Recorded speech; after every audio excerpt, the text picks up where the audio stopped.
Hello and welcome to Shite Talk, an Irish history interview show thing. This is the third and last interview for now. We'll be back to regular episodes with me and Jason, starting from next week. We're going to do a series on Film McCool that we recorded. But for the last interview, I was chatting to Spicebag, aka Adam Doyle, a Dublin-based artist who was in the news a couple of months ago, and we chatted about that and the famine-era artist Daniel MacDonald, and generally just about housing and politics for an hour. And for the last interview, I was chatting to Spicebag, aka Adam Doyle, a Dublin-based artist, and we were chatting about one of his pieces of work blowing up a couple of months ago, and his connection to the famine-era artist Daniel MacDonald, and generally just about the housing situation in Dublin at the minute. But yeah, he's a very interesting man. I had fun chatting to him, and I hope you enjoy this episode. There'll be links for his stuff in the description of this, and we'll be back next week with regular episodes. Jason's back. Hooray! Good luck. Gather around now, you're in for a story. Old tales of lore, all in search of a glory. History and mystery of lads, lasses and all. Discoveries and voyages, the rise and the fall. Follow me now as we go back in time. We trace the steps of Irish lineage to find. Joseph from Carlow and Kevin the dog guide you through the ways of Shite. So yeah, this is the first episode I'm doing without Jason. It's only this morning I realised how much work he does for this show in terms of like tech and all that sort of stuff. Usually I just sit down and it's all going, but everything's sounds like it might be fine. So we'll see. Please God. And hopefully this will all come out. But thanks for coming in. Yeah, no problem. First of all, do you want to introduce yourself to one of the cameras? Yeah, so my name is Adam Doyle. I'm a visual artist working under the moniker Spicebag.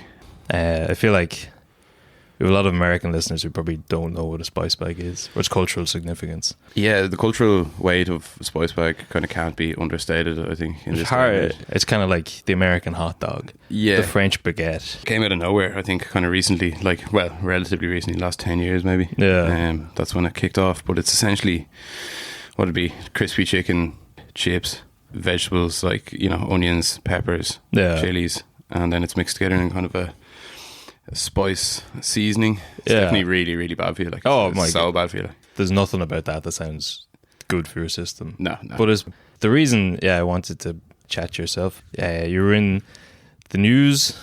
Owen O'Brien, the Sinn Féin spokesperson for housing.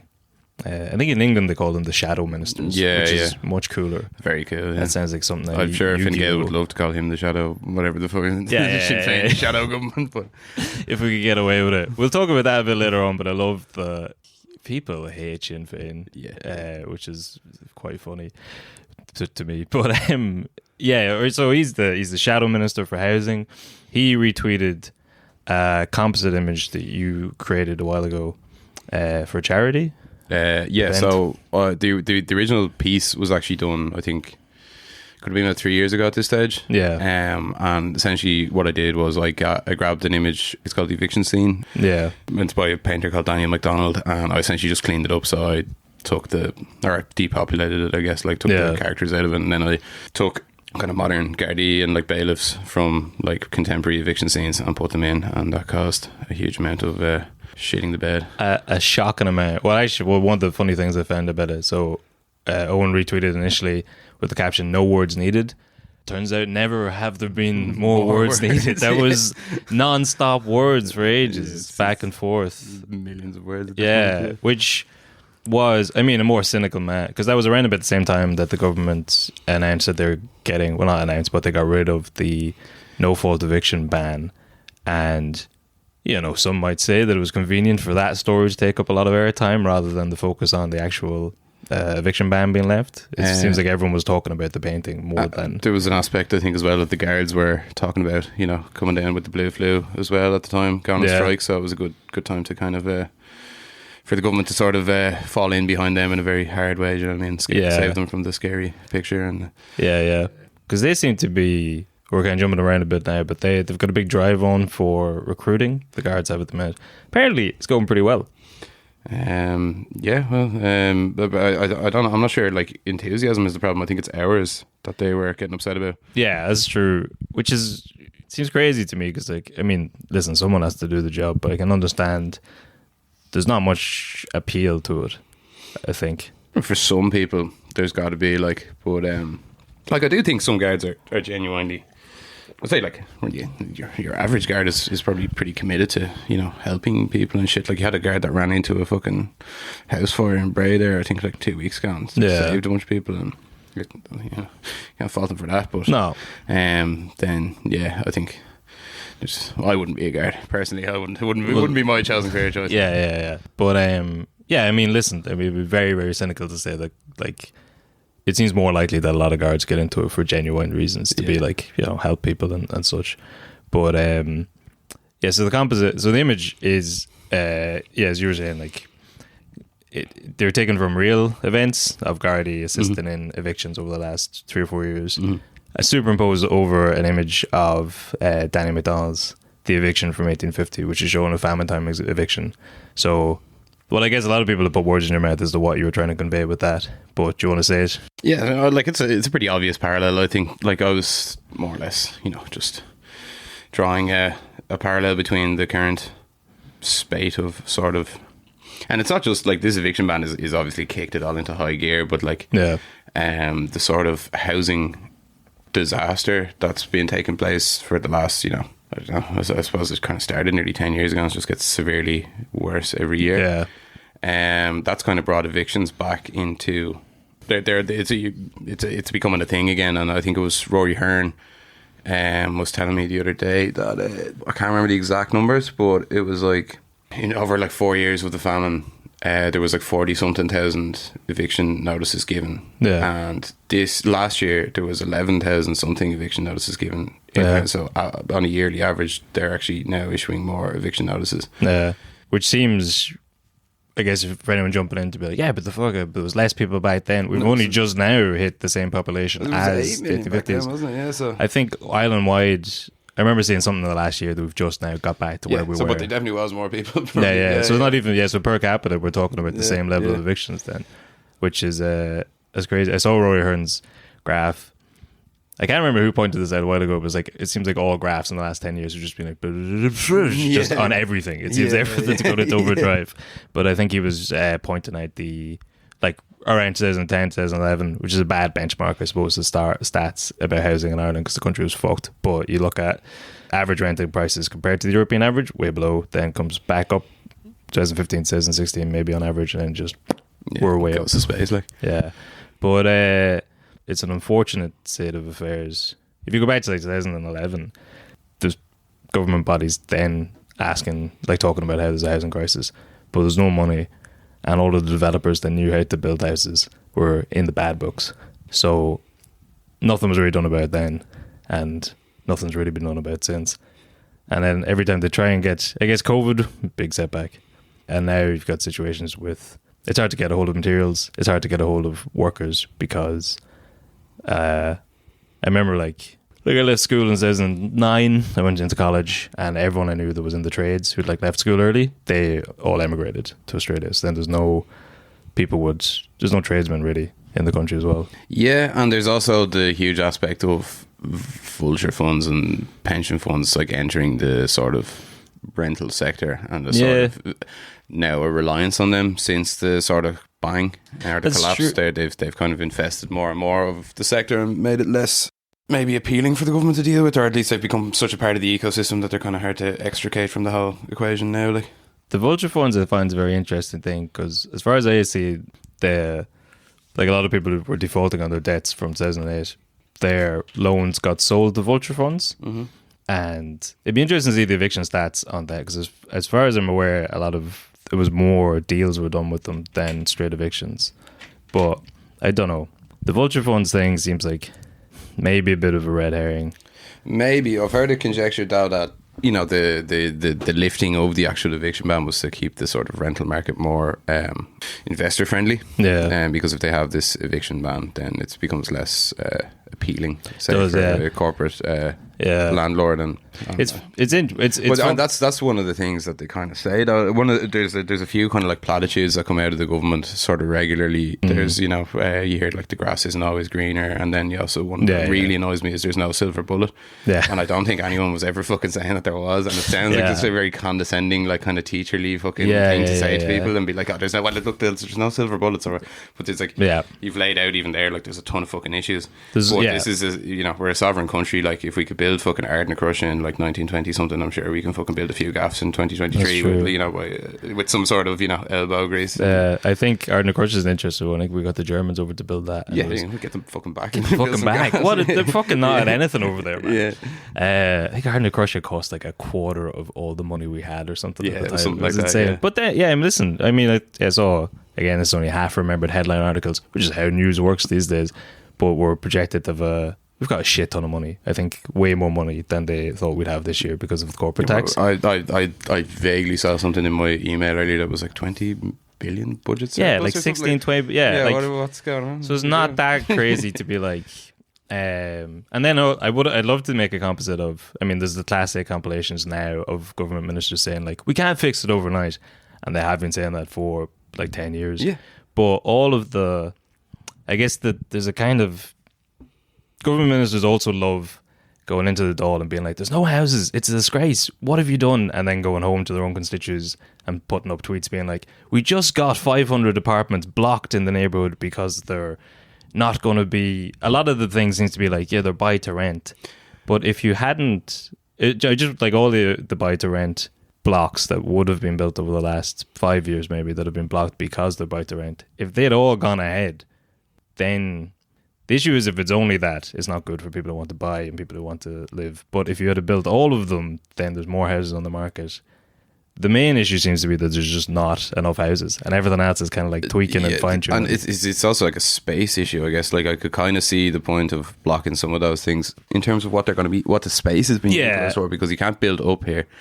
So it's like, if we're building housing in the inner city in Dublin, or some sort of long-term beneficial for it not to be some sort of developer like for profit, well, it's all for profit, but you know what I mean, like some sort of scam thing, and it would be better like for the government to take the finger out in terms of like social housing, or even do crazy shit like lift the fucking height ban or something, build some fucking tower blocks. What I mean? That's what I was going to get, because like Dublin's one of those few cities that you drive up to Dublin, you don't even realise you're coming up to a city. Like, and the only way you see it is you're coming downhill. Like, like from Ticknock, you look across it and you're like, oh yeah, there's Croke Park, there's the Poolbeg Towers, and that's it. That's the only thing sticking out. Yeah. But the tallest building is the SIP2 building at a whopping 14 stories. Yeah. Or actually, maybe I think they built a new one on the Docklands that might be a bit taller. But 1,500 more of them or something would be laughing. Yeah, I think that one of the Docklands that someone...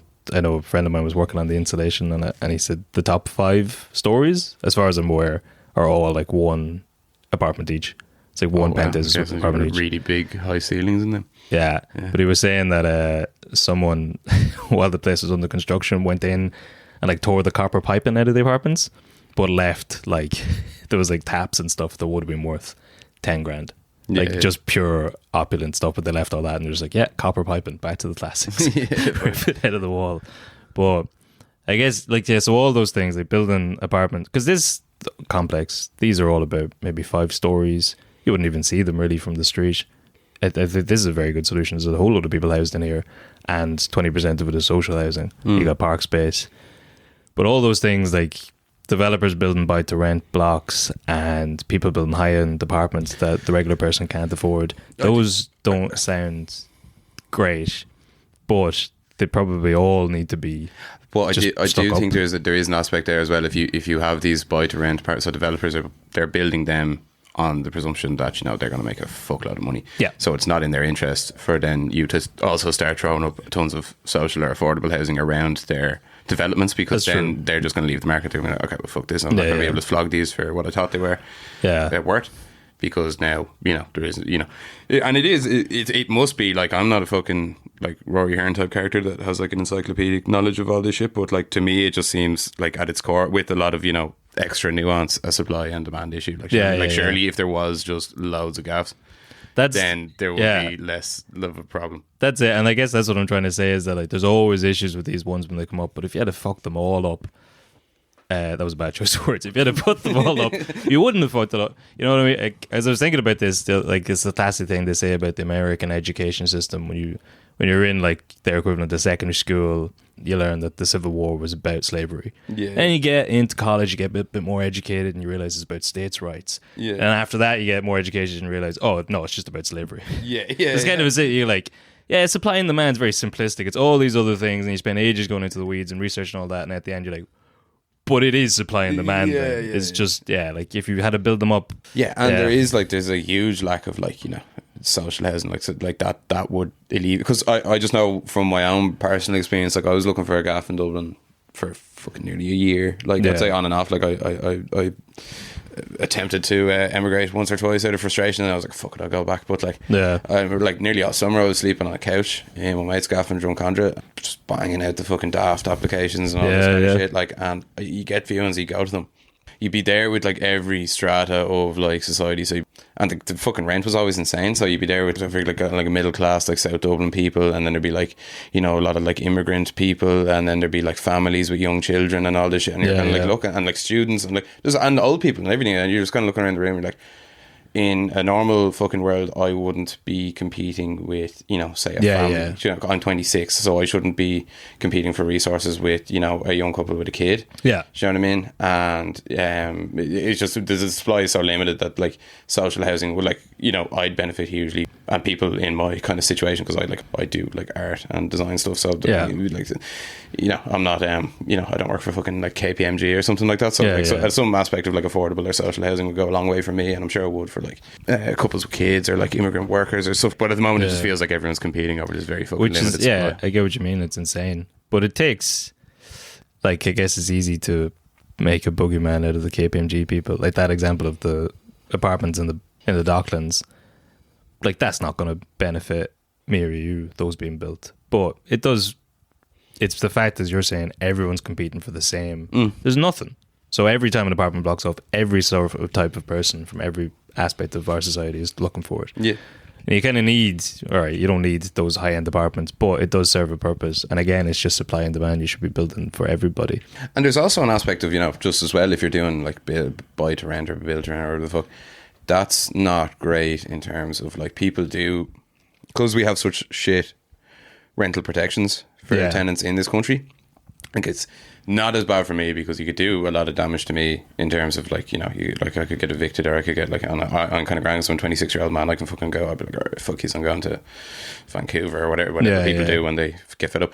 But if you're, as I said, like a couple with a kid, or even someone who's trying to start a family or something like that, if you're constantly living at the whim of a landlord, or like, you know, it's not healthy. It's not good for your mental health. It's not a good environment to raise like a child. It would be fine if you had the protections that they have in somewhere like maybe the Netherlands or something like that. Yeah. But like I'm not maybe something I have to worry about yet, because I'm like in my mid-20s. But like even like I couldn't even envisage how to start a family. Yeah. But I wouldn't like the idea of trying to do that, and then the landlord's son getting back from fucking Australia, and he's like, you gotta go, and now you're injected back into this like ridiculously complicated and sparse housing market. So like, I'm 31 and I'm living with my partner, but I'm also living with another housemate, and up until recently was living with two housemates, which is kind of like, you know, in any other time period that'd be insane, but now it's what all my friends are doing. And again, it is like affecting people's couples' decisions to raise children. For most people, you can't have a fucking dog in your apartment. Like, how are you gonna? It's quite infantilizing. I think it's very bad for people. So you should be able to kind of like, not to be like cliche, but there is an element of kind of spreading your wings, I think, and like like, because that's what most people would say, like our age, like their parents did, like no matter, like as soon as they like were like 20 or whatever, or younger, they were like gone, get a gaff. You know, my parents would have had a gaff by the time they were my age, you know what I mean? Like, and it's just it's gone a lot harder. Like my parents are very hard workers, but my mother worked in a factory. She would have had like a good role in a factory, and my father worked on a mushroom farm. They're both very hard workers, but from those jobs they built like our family home. I think it cost like 40,000 pound maybe all in the 90s. But the idea of two people with sort of standard jobs being able to build their own home and then raise a family of four, now. Like if you worked at a mushroom farm and your partner worked in a factory now, barely be able to fucking rent an apartment. Yeah, no, it'd be difficult. You'd It'd be very fucking difficult. And you'd be sharing and all that kind of shit. But like, yeah. And I think there is an element of pushback. I've definitely heard it from, like, not necessarily from my parents, but my friends' parents or other people that age, where they're kind of like, oh, you know, you just gotta, like, it's hard for everyone and you gotta pull yourself up. But like, it just as you said there, like they were doing, it probably was hard. You know what I mean? To raise money. It's fucking infinitely harder. Now, yeah. It's a no way throwing. Like, it was difficult back then. And you got like, and it's probably like comforting as well for them to not be like, you know, okay, well, you're fucked, like, you know what I mean? It's also like, you know, it was difficult for you, you know, figure it out, and that's like optimism, I guess. It's not like, you know, condescending, but it is also like kind of like, here, like, I don't know if you know what we're dealing with now. Do you know what I mean? Like, listen, we are soft as a generation, but this isn't our fault. But it's I mean, it's interesting what you're saying there, that like you've always the option of emigrating and going off to Vancouver or whatever. But that's another. I mean, like there's way bigger problems in the scheme of things due to this housing crisis, but one of the issues is that like there's nowhere for artists to live, and again, way down on the bottom of the rung, like families are being evicted and such. But it is another thing of like, where does all the art, music come from? Like musicians can't afford to live here. I suppose instead, like 10 years ago, you could be the idea of a struggling artist sleeping on people's couches and plugging away and like doing gigs every night and that sort of stuff. That's gone, because, you know, you're not staying on your mate's couch anymore. He's a house share, you know what I mean? Like, you're not. Yeah, you can't. You know, you're not like the old idea of like, have a couch.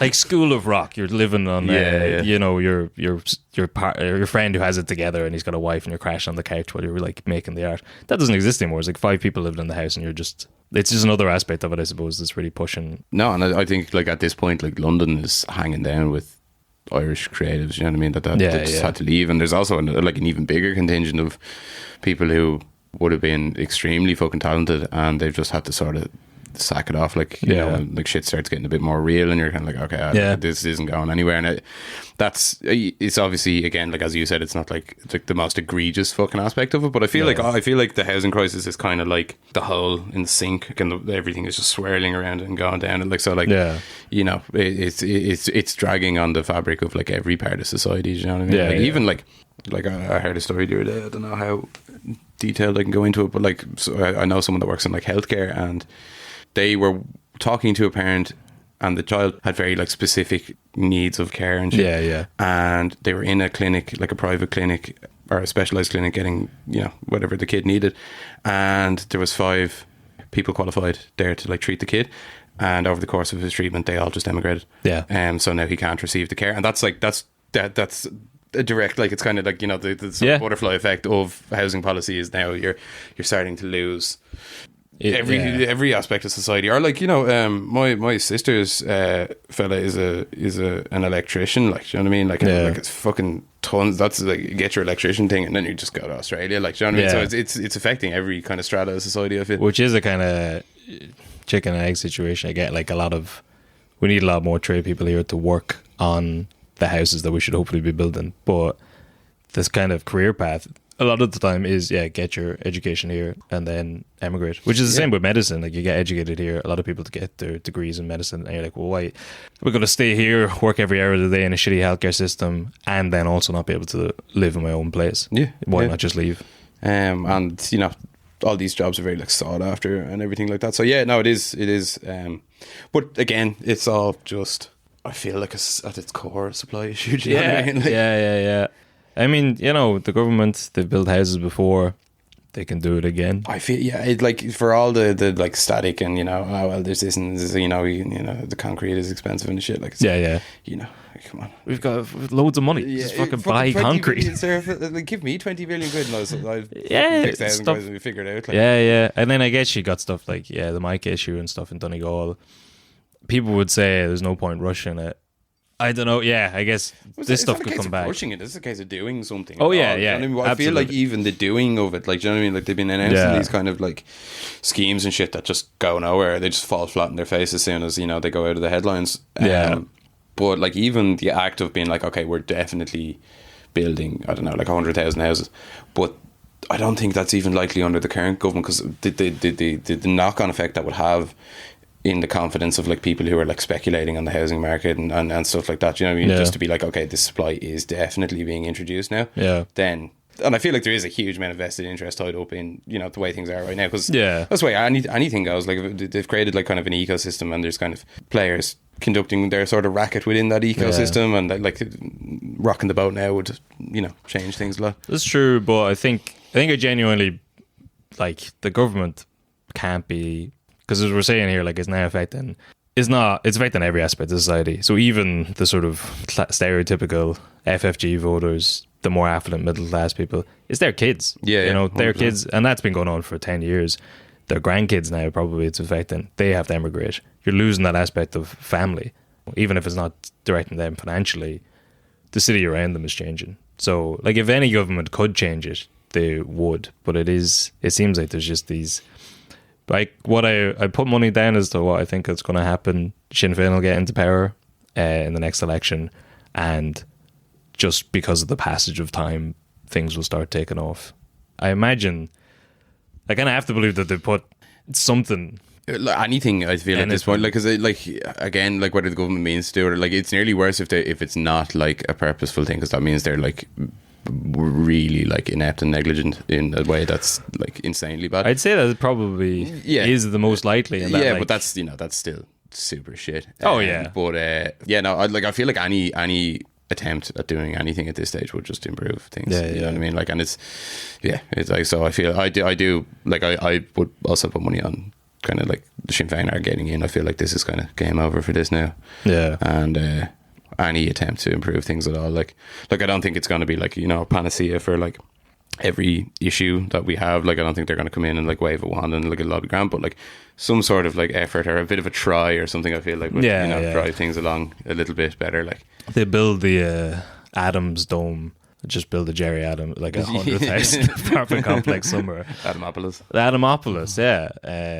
And that'll source us out. But I mean, yeah, so I'd written I think we started off talking about this and then went way off.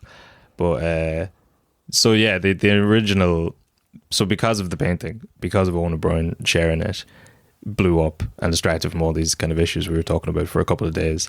And you got brought on to the Tonight Show. Yeah. And you got to meet Fiona and Sheehan. Absolute pleasure of meeting. Absolute pleasure, yeah. What was it like, I guess, after the cameras go off? Does he just come over and shake her hand? And be like, no, he just sat there. Like, I was just kinda, sat there. Yeah. No, I think he was kind of done with that. But no, I was having a great time on the thing. Like, you did seem to be enjoying yourself. Yeah, I did, because I think he might have miscalculated slightly, like, what my role was within society. Like, I'm not a fucking TD. Like, I don't work for Sinn Féin. There's no point in fucking like, I have no responsibility whatsoever to have any feelings one way or the other about the guards. So trying to gotcha me with like you disrespecting the guard is like, okay, man, like, I don't give a fuck. And also, it was just bizarre how angry he got in such a short space of time. I didn't really, because I didn't have a fucking clue who he was until the presenter said his name. But still, then I had no idea who I didn't know him from a hole in the wall, so I had no idea whether he was going to like do any of that at all. I was kind of more thinking that George Hook who was sitting beside me, he was gonna be going after me more, like, but he kind of just more or less ignored me. But what he's doing is rehabilitation, I think. He's probably trying not to rock the boat. Yeah. But no, your man kind of lost the head, and I think it was kind of, I suppose it was kind of like outrage, kind of tantrum-y sort of thing that was going on. I didn't really fully he didn't let me talk that much either. He was kind of shouting over me and barking over me and which stuff. is it was great, like, great. And I just kind of, I felt like I was in school, and I felt like, I don't know, like in school, if you can kind of like get the like substitute teacher like wound up to the point where they just kind of give up on the thing. It kind of felt like that. Because I mean, it's the old thing that like once you start shouting, you've lost the argument. I'd agree with that. But like when you see it on TV, the interesting thing is when you're reading the comments of. So I'll put the clip up on our social media. But when you read the comments on the Twitter and stuff, a lot of people were looking at him, a grown man, getting flustered and angry and going like, yes, that's my voice, I want to be represented. This young pup making fun of Angardi is not on. But he's not even coming across in a very, like calm, collected. He's like throwing a tantrum, as you say. But he's also the editor of one of the main papers in the country, and he seemed to take big umbrage with anyone.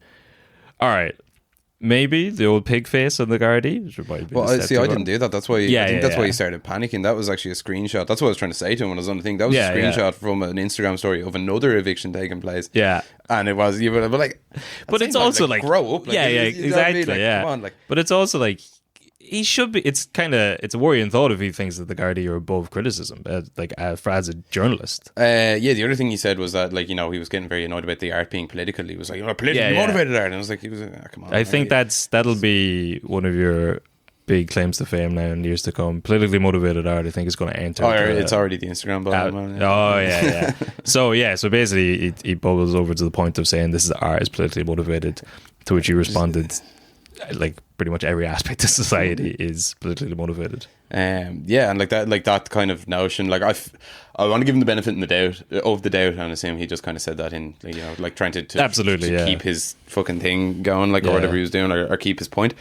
But you know, that the kind of way it came off is this kind of creepy, like, East Germany sort of thing, like, where you get you don't make politically motivated art, like, which is a bit like, it's also a very ignorant kind of position as well, like, all art is political, like, do you know what I mean? So, but it's also the sort of, I mean, not to get too far, like, that is the sort of job of art in a sense, or one of them is to, like, you know, political cartoons, poking fun of the establishment, highlighting ineptitude or whatever. Just taking a crack at it, and part of living in a free country is that you can do that. And to be fair, because he is also a part of the country, he's more entitled to, like, look at it and have this kind of, you know, strong emotional response to it, like, and that's what it was for. If he wants to go on TV and make an idiot of himself, he is entitled to do that. But I don't know. It was this. I felt like it was kind of this sort of weird attitude of, like, the Guards are a fucking public institution.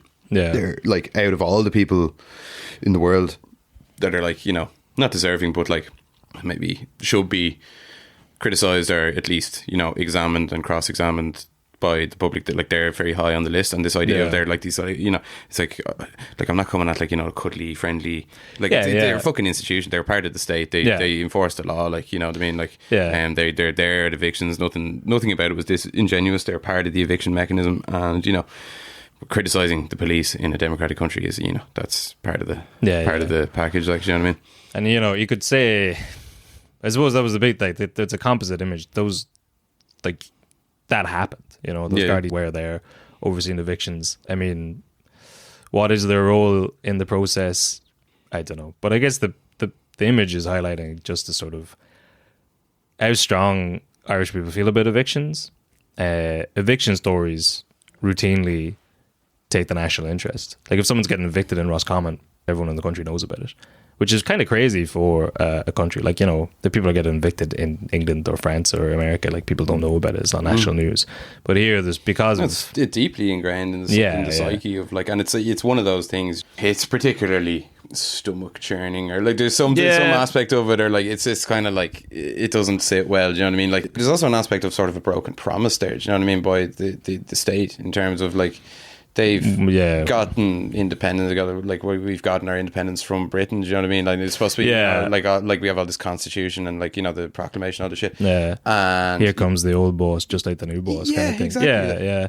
Now, on the other hand, like, evictions are a necessary part of a functioning market, and I guess at the minute there are only 2 banks left in the country, because a lot of them left. You know, for better or worse. Part of the mortgage system is that you sign up for a deal, you pay your mortgage. If you don't pay your mortgage, you have to leave the house. And it's ugly, and it's not pleasant for anyone involved, but it is a normal, like, if you lent me money and I said I'd pay back to you and I didn't, that's not good for you. So it's a necessary part of the functioning market, but the market isn't functioning, and it hasn't been for a long while. It's like, that's, evictions are like a necessary part of the sort of environment. But, like, it's not just that. It's not just, because if you're ejected from your house now, say, for whatever reason, you're going to not only be removed from, like, whatever house you're in for whatever reason that was, but you're also going to be put into the scarcest, coldest fucking environment possible, and there's no support there. So, you know, if someone's fucking, you know, renting a house and, you know, then they set fire to the curtains and fucking drill through but that's not what people are doing by and large, you know what I mean? No, and exactly, a lot of the evictions are just like, you see that video the other day of the fella coming down with the electric saw to evict a doctor. Oh, yeah. And but like, what the fuck was going on there? And he hadn't even given him a letter to quit. Yeah. And same, it's this aspect of what I was definitely pointing towards in the print. It was about the state turning up with private security and participating in these sort of and like sort of abetting these sort of like very fucking intense, and it's putting this kind of notion of putting the property above the people.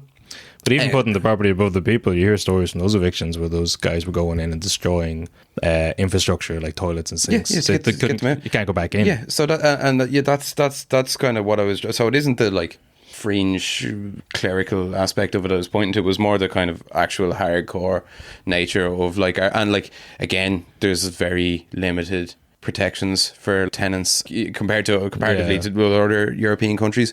So yeah, it's a difficult situation, and the Gardaí's role within that, I believe, needs to be seriously evaluated. Do you know what I mean? Because even with that thing with the electric saw, that was actually the landlord that was doing that had actually informed the Gardaí that he was going to do that. Now, he didn't say, I'm going to go down and go at your man with a saw, but he said he was doing it. So when your man rang the guards, he was like, they were like, are you in such and such a house? And he was like, yeah. And they were like, yeah, well, you owe him money. And then he went to the station to try and make a statement, and they wouldn't take one, even though he was telling them. And he had shown them a video of him being attacked with a saw, and they were like, we're not doing can we help you with anything else? So that's, do you know what I mean? Like that's an aspect of and, you know, same with the Strokestown thing. That was, you know, I don't know if they're from like the north or something, the bailiffs. And there's a lot of that kind of shit. Like that's all very scary, and it's kind of indicative of this weirdly. No, it's very. To me, it just seems like very under-regulated and very like the tenants are less people, and they're more like this kind of like revenue stream. Yeah. It's nearly like a livestock for a big developer, and like when interests change or their viability, or they want to change it to an Airbnb or whatever the fuck, like that kind of thing, then they can come down on you like a ton of bricks. Do you know what I mean? It gives the perception that when push comes to shove, like the Gardaí are meant to be there to, you know, protect us. It gives the perception that when push comes to shove, if I was evicted and I felt rightly or wrongly, that they wouldn't help me. And in fact, the best they'd do is stand idly by while they would facilitate me being kicked out. Yeah. And, you know, that's a scary thought in these times. And like I would be of the opinion it's a death sentence, basically. Or not a death sentence, sorry. That's very dramatic. It's a... Well, it might be. It might be. If you have young kids in the house, right? Oh, yeah. And you're getting put out onto the street, like, it's not like, you know, fucking, oh, well... That's true. Yeah. Yeah. And you'd be well, in my opinion, you'd be well within your right to try and stop that from happening as much as you possibly could. But if you go too far with that, and you know, if these guys can come in, grab you, throw you out of your house, and if you try to stop them anyway, then the guards will walk over and then you're going to jail. Yeah. And that's, you know, that's... Yeah, when I said it, I think I was talking about my own personally. I didn't mean death sentence, but it would be like I'd be gone out of the country. I wouldn't be able to afford to get rent anywhere else. I'd be emigrating. But you're right. Like it could be, if not a death sentence for people with families, like children are going to be growing up, then spending formative years in hostels, moving around accommodation in hotels, like and the impact of that is, you know, you can't even measure that, you know, exactly. And then but it's not even an impact of like, that's an impact to our society. Those children are going to grow up, they're going to be citizens of the country. The whole thing is just a knock-on effect on, we won't know for like 50 years like what areas it's touched on, but it is, I guess, scary to think that like the Gardaí, and by extension then the state, aren't on your side.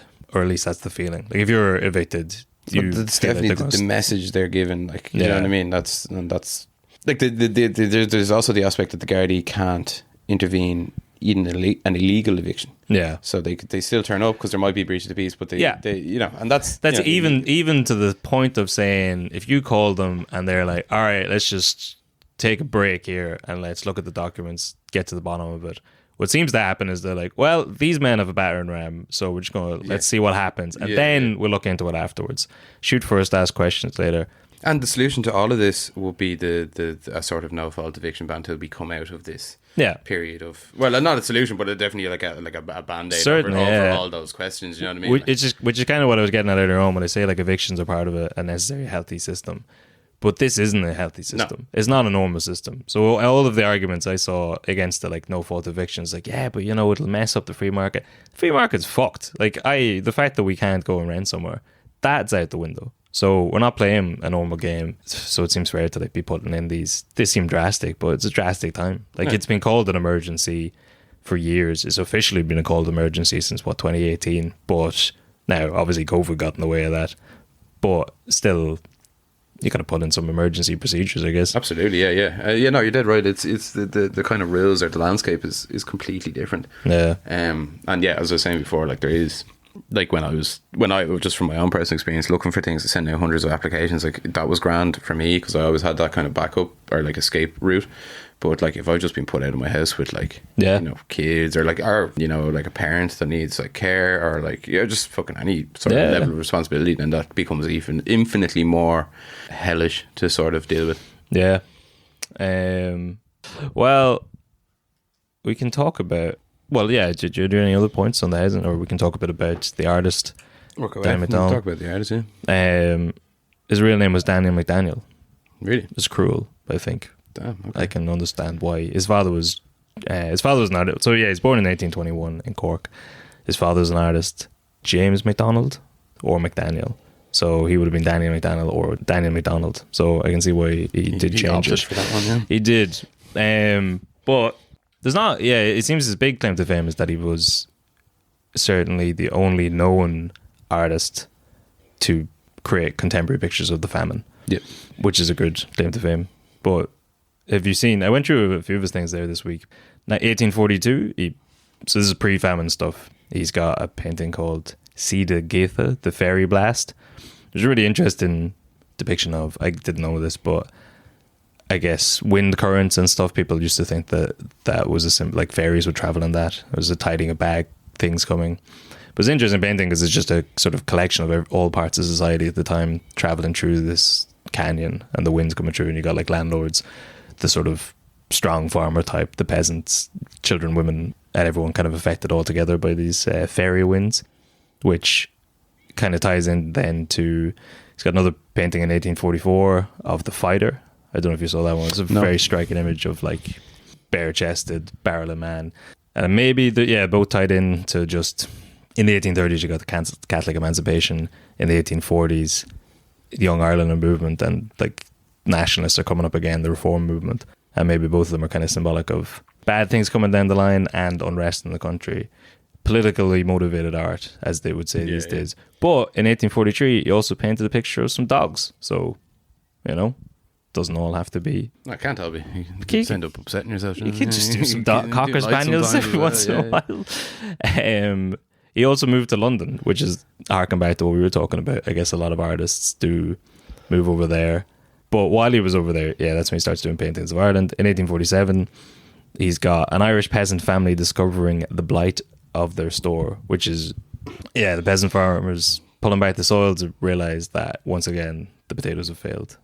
But apparently like that didn't, so that's the one that's credited as being like the only contemporary depiction of the famine, but apparently it didn't get much of a reaction in England. I saw a lot of articles in the wake of your picture saying that like the response to that was the same as the response to England at the time of this other painting, but apparently they didn't really react to it at all. It doesn't seem like there was a huge hurry to give a fuck.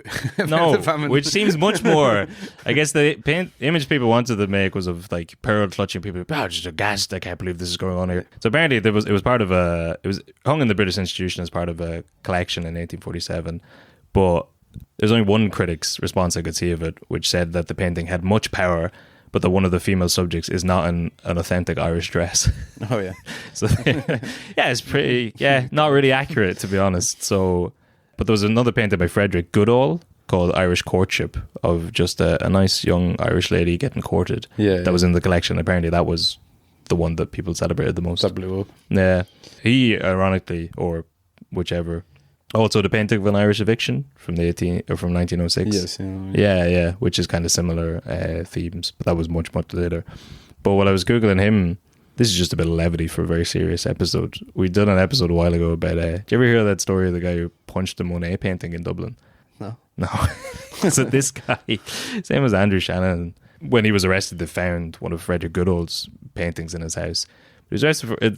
There's footage of it. He's in the National Gallery in Ireland, and there's CCTV footage of it. He's standing in front of a Monet for a while, and he just punches it. Intrusive thought. No, well, he said he fell, and then there's this couple that are there, and they're like, "No, we saw him. He was standing there in front of it, and he punched it." And then he had a bucket of paint with him in a bag.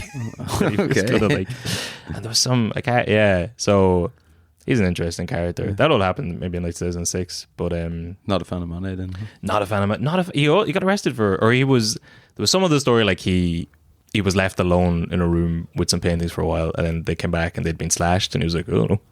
And when they arrested him, they found this good old painting that had been missing for years in his house. So he had a weird relationship with not just Monet, but art in general, I guess. But yeah, MacDonald, he's also got The Village Funeral. Very good depiction of Irish people at a gravesite during the famine, and also 1850. And then, The Eviction, 1850, which is the one you based it off, which sold for 42 grand back in April 2008. Yeah. Which is probably the last time. That's a great time to be buying a picture about evictions. I feel like this is going to be topical for the next while. But I think they're all in the Crawford Art Gallery in Cork. I think still you can go see them. So I don't know how celebrative of an artist he is. Maybe you can speak more on that. I don't know. It's not. I think he's kind of celebrated, from at least my understanding of it. That is the celebration he gets is for that depiction of the famine, even if it wasn't rocking the boat at the time. A lot of the sort of coverage of the famine, from what I've seen, is there's a couple of like kind of sketches maybe like that would have been made with like like a pen or charcoal or whatever the fuck that like cover it, but in terms of like actual artwork, like that took a long time to produce. There's very little in the way of, and certainly artwork that would have been hung in a British gallery. So he's kind of unique in that. And then like when I was originally kind of making the piece itself, I was like kind of pouring through just to see like how I could do it, because I had done, I don't know if it was before or after, but I did another one kind of in reaction, or as like a commentary on the loyalist violence that was in 2021, that was kind of mostly children or young people being spurred on by like older sort of paramilitaries, and they were like burning buses and hijacking shit. So I did a similar, I'll send it to you, you can put it on the thing, I did a similar sort of composite thing with a painting at the Battle of the Boyne. So it was kind of like that was the sort of something I was trying to do. So I was like, oh well, I don't know which one came first, but McDaniel stood out to me as like kind of the best one to sort of to go for, and it's in my opinion the most striking portrayal of it. But there wasn't much coverage of it, I don't think, and that could have been due to either people just generally not giving a fuck in wider society. But there was an attitude at the time, though, wasn't there, that it was sort of like, I think things were a little bit more dog eat dog, like the guy in charge of the food saying it was like Trevelyan. And it was like it was like punishment from God, and like them being like having too much. It kind of actually goes back to what we were saying at the start, where you kind of like you start off thinking it's Sublime the Band, and you learn more, and you go back to it. In school you're taught that like the famine was the Brits did it to us, and then you learn there's actually a lot of different factors about it, and there's different, like they were trying out free market capitalism, they were trying to like work out different things. Then you go past that and you're like, but they did do it to us. They did. It was it also happened in India around the same time. It was a coincidence, but I mean, they didn't rot the potatoes, but they also didn't help much. But so he's just when you were saying about the loyalists there, I had another quote from Drew Harris after that Owen O'Brien tweet, where he said, "The mask slips. It's offensive, inappropriate, and disrespectful to the men and women of An Garda Síochána." So he's the head of the guards there. Mm-hmm. I like even as he's saying it's offensive and inappropriate, he throws in the mask slips, which classic, is classic and talked about anyone from Sinn Féin, but also, and this seems like something from a bad action film. Like Drew Harris's dad was murdered by the IRA in 1989. Yeah. That's crazy. And he's like a PSNI officer, and now he's the head of the guards down here. He couldn't be. I mean, it wouldn't. If you found out he was an MI5 operative, it wouldn't be the most shocking thing in the world. Yeah, it wouldn't raise. It would he's certainly like. Oh, that's definitely impartial. What was his dad was murdered by the IRA? That's certainly going to leave a mark on a man. That'd be weird if it didn't. It'd be weirder if it didn't. But no, you certainly wouldn't be super surprised. No. And I feel like the whole mask slipping thing it's a little bit old in terms of. I feel like that appeals more. It's also sort of, it's very American. It strikes me as very like kind of this Democrat Republican sort of kind of shit flinging thing that's kind of more and more becoming a thing in Irish politics. Like if you look at Fine Gael's Twitter, all it is like digs at Sinn Féin. It's like a rage account at this point. Like, and it's like this whole mask slipping thing, I think is getting a bit tired, because I do think they're maybe throwing those punches into the wrong place at this point. Like, because I think the people who are going to vote for them, or the people that they're landing with most, like Sinn Féin, are young people who don't give a fuck about and like it's terrible on, and so there's obviously a lot of like grief and shit to unpack there, but like also most people I know just want a home, and they just want to like have the like, and Sinn Féin is offering them the stability there. At least they're like saying that they're going to bring in some things that might help, so they're not contending with like republicanism as such. They're contending with a huge section of a growing section of society that's really disenfranchised. So, I mean, all the shit about masks and it's kind of like, for better or worse. So you're 26, you would have been born like the year before the Good Friday Agreement. That's history to you. It was never part of, and like, I mean, the reality is for most people in the South, it never was a part of them growing up either. It does seem like all this trouble, and there's no end of tweets. I can't remember what Fine Gael councillor put that up, but it was like, they just put up a picture of the Crown. Oh, it was like the bombing of Mountbatten, and they're like, you know what, instead of emailing us to do stuff, you should be watching the Crown and learning about what Sinn Féin did to this country. It's like, how does that help me? But it's all like, every time you have to just point out to yourself that like they're not in power. You can't be given out to them. No. You can't give out to Sinn Féin for what's happening now. They've never been in power. It's only ever been you, and you can't be complaining about what they're going to do when they get it. I think none of this has happened on their watch. Like, none of anything has happened on anyone's watch other than Fianna Fáil, Fine Gael, and then the Greens, Labour, Soc Dems like come in and out. But really, it's just they've been the main players for the last 100 years. Yeah, since. But it seems like a lot of it is based on the fact that they are, all the polls are showing the Sinn Féin are going to get in, and they're trying to get ahead of it by being like, what sort of a country are they? Well, the things that they're going to put in place in 2 years, and have somehow made the country fucked now. I don't know how they did it. I think it's just desperation. I think like the arse really fell out of Fine Gael there in the polls in a huge way recently. They had like 13 or 14%. I think Sinn Féin now. I think it dips. Did I say Sinn Féin? I meant Fine Gael. Polling they were polling like 13 or 14%, and Fine Gael or Sinn Féin was like fucking up. I think at some point, I don't know if it's still true now, but they were beating combined Fianna Fáil and Fine Gael. I guess even hovering around there. At the start of 2020, they had the biggest majority, which shocked them, I think, at the time, but they still didn't have enough to make up a parliament majority. But you imagine this time around, COVID, I think, bought them a lot of they went back up in the polls, Fianna Fáil, Fine Gael after that.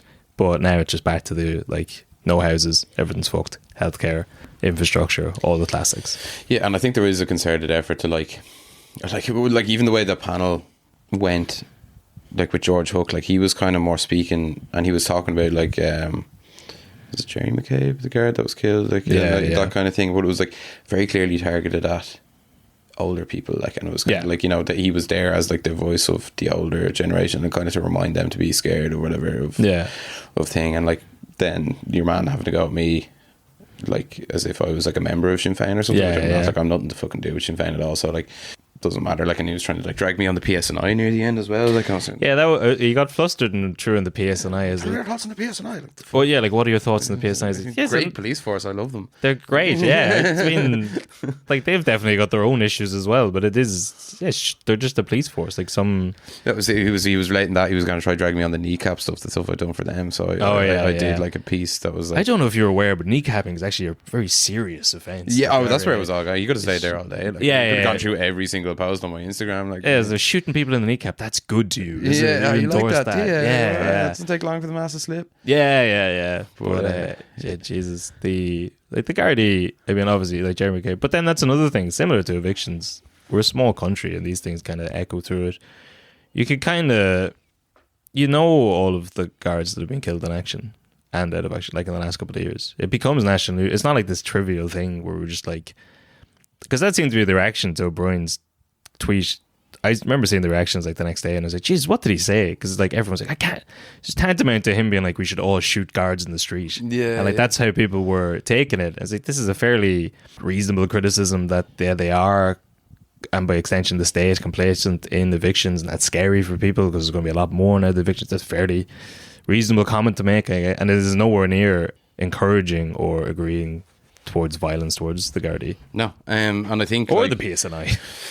I feel like it's going to land, like, each year I think it's going to land like sort of weaker and weaker with people, because Sinn Féin have, you know, the Sinn Féin of, like, say the 1990s even to now are like a different animal completely. Like, and that kind of like I went to a few, like, was doing like kind of like photography stuff, so I went to like a few of the dissident commemorations, and it's all very like geriatric and very like, you know, it's no one's fucking gives a shit about like Ercir or anything. Like it's either like like it's big in like maybe like Cregan or something, but like it's outside of there, it's very, very like lost its power. And I think that kind of republicanism has really fallen by the wayside, and I think Sinn Féin do present themselves to young people as like a progressive, like kind of reasonably chill party, like, and it's kind of hard then to square that with the accusations from like Fine Gael and like, you know, people like George Hook and stuff. It's kind of like, okay, well, I've for my entire lifetime they haven't done any serious fucked up shit. So, and you know, every once in a while they'll have a lunatic councillor or TD who does something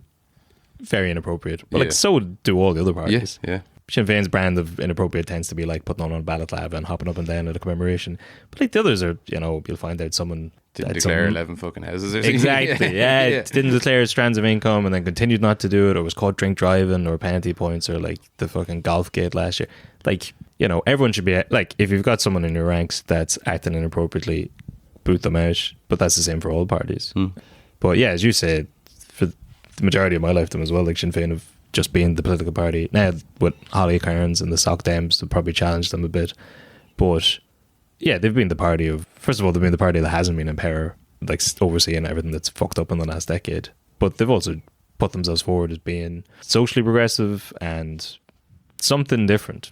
Yeah, and I think they are very good at like you don't really know how they're gonna run things when they're actually in power, but they're certainly very good at making the point, like they kind of understand, I think, the issues, and they're very good at championing the fact that they're going to like approach them, whereas, which is very easy to do in opposition, I guess. I think that appeals to a lot of people, and it means a lot more to people than, you know, getting into the weeds about like shit that happened in the 60s and 70s. Like. But sure, we'll wrap it up.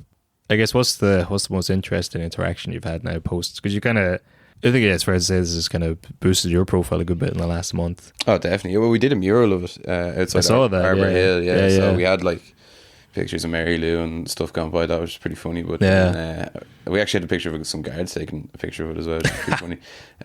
But they're going to do the government commemoration there on the 3rd of May. So we'll have the cabinet up there, so I don't know what way they're going to figure out how to get into Arbor Hill without being like in front of it, but it would be a very good that'll be a good photo opportunity. The most I don't know, people have been stopping me on the street though, which is quite weird, like, and just being like, you know, fair play and stuff, kind of odd, but it's overwhelmingly positive. I did get a few threats I'd imagine so. I got a few like kind of anonymous accounts sort of threats, but 99% of everything has been very positive. You can bring those threats to the Gardaí and they'll be like, listen, I'd like to help you, but that's just, I'd written some stuff about your marrying year projects, but we probably don't have time for that. We could do a follow-up episode on that. But if you got anything you plug, anything coming up, so when is this going to go out, do you reckon? Depends. If you've got something coming up soon, we can push it. The next 2 or 3 weeks, probably. 2 or 3 weeks, yeah. So currently working on a film documentary that was actually in the works before this all kicked off. It's been in the works since August, but it's about the Terence Wheelock. I don't know if you know about that. No. So Terence Wheelock was a 21-year-old, I think, or 20-year-old fella from the North Inner City, and he was arrested in June 2000 and I want to say 2006. I haven't got all the and he was brought to Store Street Garda Station, and he was brought there under suspicion of stealing a car along with 3 other people, and they were all released. But he was 2 hours later he was dead from hanging himself in the cell, and the film is essentially documented. It seems like there's a lot of maybe unanswered stuff, inconsistencies and stuff like that. So we've kind of gone through and like done a bunch of interviews and stuff. So that'll be going out somewhere soon. So yeah, I'll send you on. Yeah, stuff absolutely. for that, and you can share it. But yeah, if you thought the guards didn't like me last month, they're fucking not gonna like me next month either. But yeah. But that was all the way back in 2006. Like, you know, all those people are gone now. surely. But listen, yeah, it was great chatting to you, and yeah, best of luck with the film and everything else. Sound, appreciate it. Thanks for having me on. Good luck. That was great.